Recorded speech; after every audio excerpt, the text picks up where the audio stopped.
If your conversation is too superficial and doesn't have depth, then your date perceives that you're just not interested in them. And that might be what's preventing you from getting second dates. And when I say superficial, I mean things that aren't really about you and who you are and what you think and what's important to you. When you're on a date, you're supposed to be trying to get to know each other.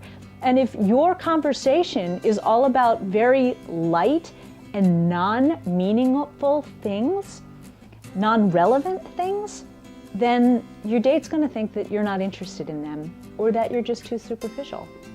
Before you go on a date, I think you should always stop for a minute and read a web page of any sort that you like to just get an overview of what's going on in the world. It's always kind of shocking to me when, especially if a big storm's coming and you're going to get dumped on with a lot of snow, or there's going to be a lot of rain, or whatever area of the country you're in, and you mention it to somebody and they're clueless. You're breaking that news to them. They have no idea. And it's this huge thing that's coming about that could affect them.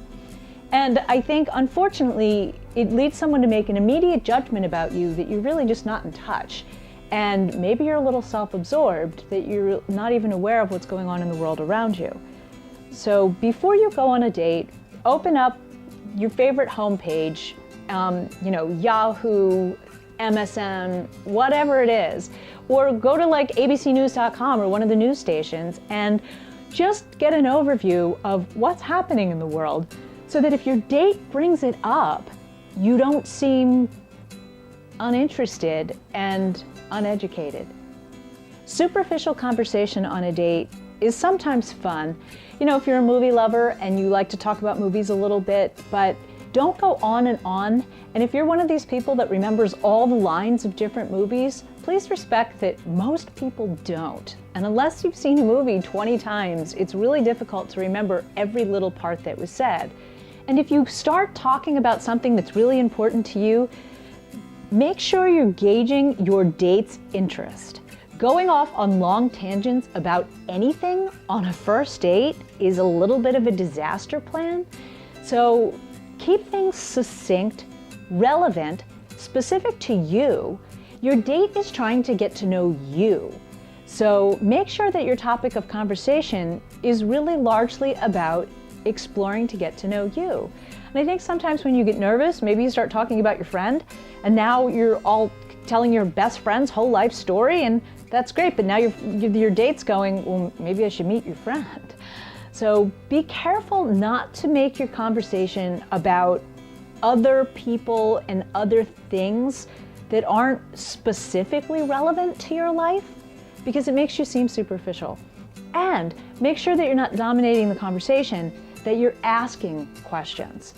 And follow up. If you're really exploring trying to get to know this person, ask them about where they went to school, what's their favorite place they've ever lived, would they be willing to relocate even? I mean, anything at all that gets them talking about their life, and pay attention and ask follow-up questions. And I think that you'll have a much better connection with somebody when you're really exploring getting to know each other and about relevant things that are going on in your world and that are important to you and that you value. So before you go out on a date, think of at least 5 topics that are relevant and that you can deliver succinctly, not rehearsed, but that will make your date interested in you, and more importantly, allow your date to think that you're interested in them. If you're just rambling on about what you like to watch on TV or a movie that you saw or anything that's really not specifically relevant to who you are, then you're seeming superficial. And your date's really not going to be interested in seeing you again.